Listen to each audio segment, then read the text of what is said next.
Jesus is saying that he can go into the Holy of Holies and sit on the Ark of the Covenant.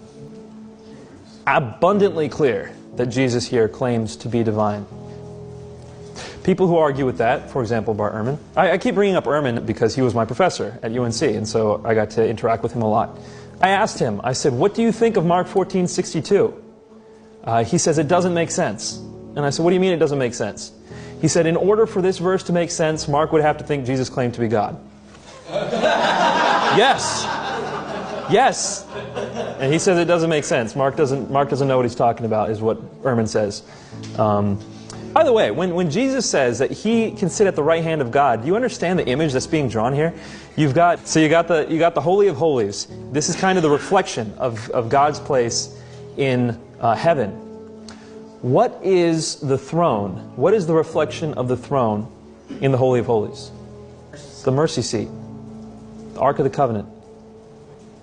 Jesus is saying that he can go into the Holy of Holies and sit on the Ark of the Covenant. Now let's stop and think about this for a second. He's talking to the high priest. Who's the high priest? This is the guy who can only go into the Holy of Holies once a year, on the Day of Atonement. And when he does that, he wears a rope around his leg in case he accidentally does something blasphemous and they have to drag his dead body out. That is the guy he's talking to. He says, I can march in there right now and sit down right on that throne. He's not saying anything light here. He is going all out.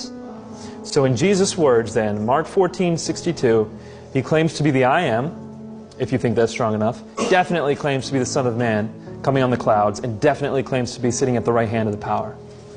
Potentially a threefold claim to deity. I am the God of Moses, I am the God of Daniel, and I am the God of David. Which is why they rip open their robes and they say, what more reason is there to question this man? He's committed blasphemy before all of you. Let's crucify him.